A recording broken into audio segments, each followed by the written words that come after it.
السلام عليكم ورحمه الله تعالى وبركاته. كما كتشوفوا اليوم غادي نحضروا القنيه او الارنب.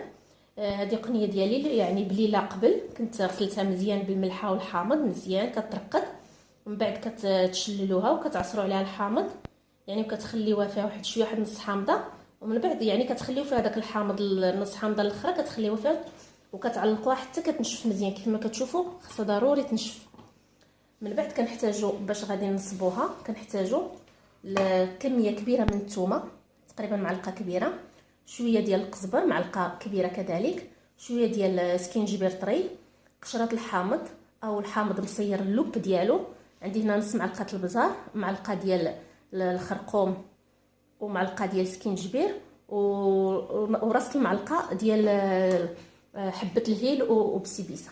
هاد المقادير هادو غنخلطهم نص كاس صغير ديال الماء. ما كنديرش الزيت دابا.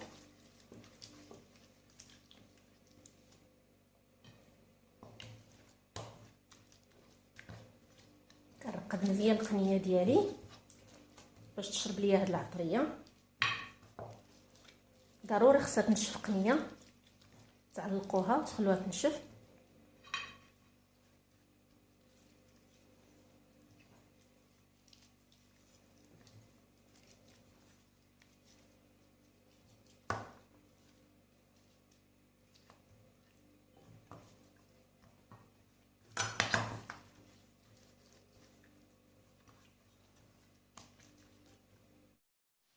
كيف كتشوفوا بعد ما شرملتها مزيان غادي نغطيها وغادي نخليها يعني اطول مده ممكنه باش يعني القنيه ديالي تشرب ليا العطريه.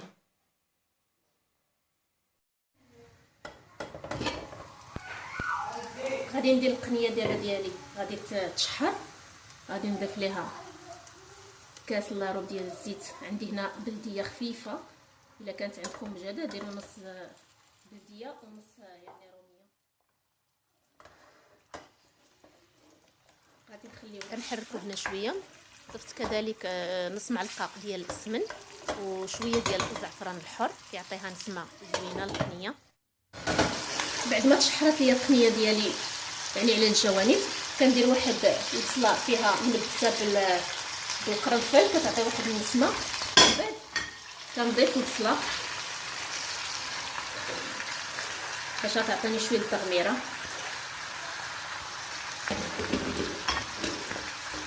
كنخليها هادشي تشحر مازال، ومن بعد كنمرقها غير شويه ما كتخصش الماء بزاف. انا هنا لقيتها خاصها شويه الملحه حيت انايا غسلتها بالملحه مزيان. غنضيف ليها شويه ديال الملح. دابا غادي نغطيها نخليها تشحر مزيان، نمرقها ونخليها طيب.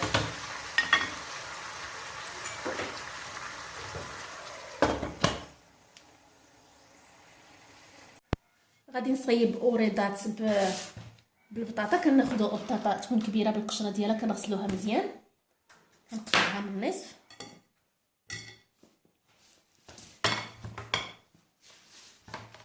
كنحاول ناخذ واحد، عندي هاد الاله هادي كتقطع لي يعني السمك اللي بغيت.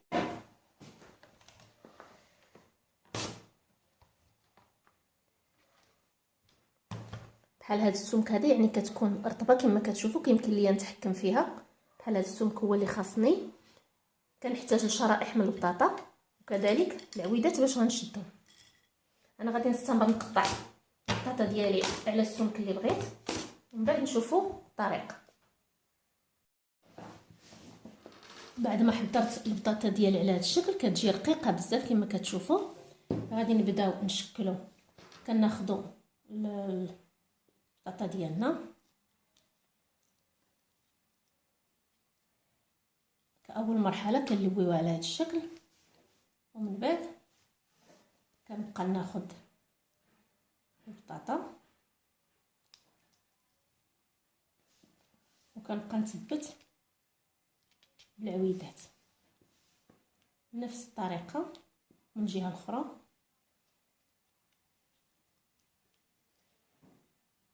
وانا كنثبت بالعويدات.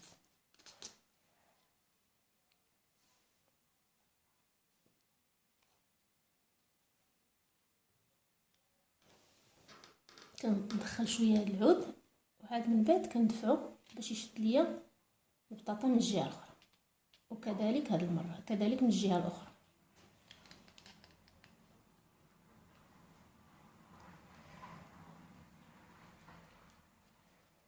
كنحاول نزيرها شويه،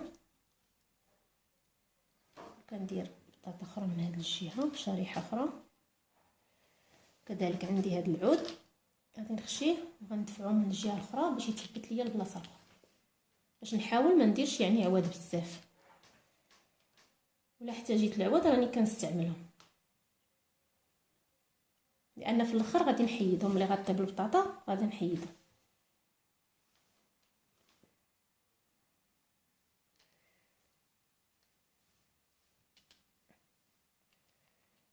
كنديرها من هذا الجانب.